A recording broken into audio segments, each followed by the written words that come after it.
Missouri has been the on and off methamphetamine capital of the United States for 19 years.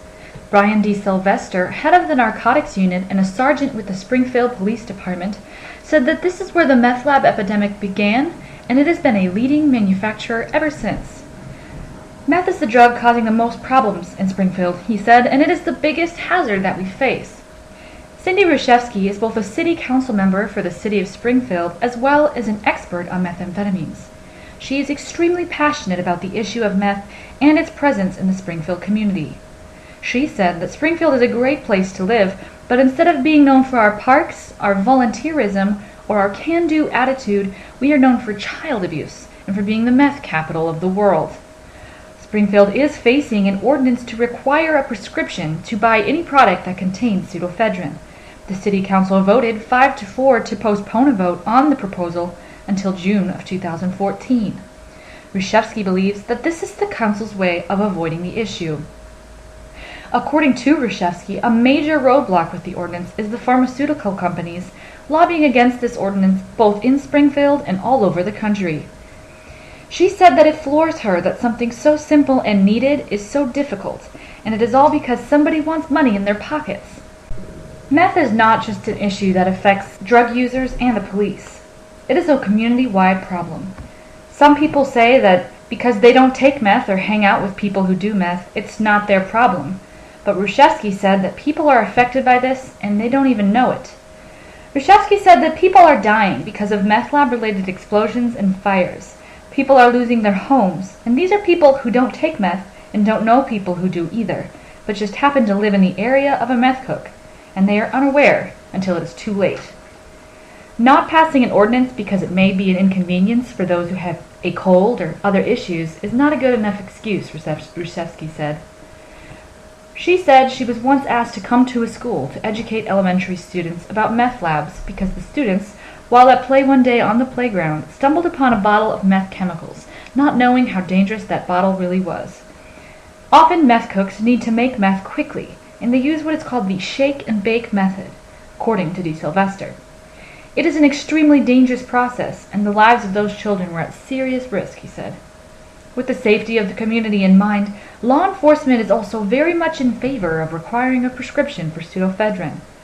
D. Sylvester said there is no substitute for pseudoephedrine when manufacturing meth, and limiting the ability to obtain it should be a priority for not only Springfield, but the state of Missouri. Doing so could substantially decrease the amount of meth labs that grace the Show Me state. The state of Oregon has seen a 98% decrease in meth busts since passing a statewide ordinance in 2005 requiring a prescription for pseudoephedrine, showing the effectiveness of such an ordinance. According to D. Sylvester, Springfield is dealing with the issue of meth cooks from other cities who have already adopted prescription requirements, like Branson and Joplin, and they are moving into the Springfield area because of its lack of requirements on the drug. D. Sylvester said, "If we really want to get serious about Southwest Missouri not being the meth capital, then we have to pass this ordinance." According to him, even if the ordinance is passed, meth will continue to enter Springfield through other means, like imported drugs from Mexico. But it would at least significantly decrease the meth labs that cause issues like school children stumbling upon dangerous meth paraphernalia. Darla Evans, a Springfield resident and former meth user, dealer, and manufacturer, had a different take on how to help the meth problem in Missouri. She began using drugs at the age of 16 with her father. She started with marijuana, but as her addiction progressed, she began using and manufacturing meth. At the age of 18, Evans was charged with attempt to manufacture methamphetamines when she was found in possession of 2,800 pseudoephedrine pills. It was not until after Evans spent a month in jail that she found God and decided that she wanted to be clean.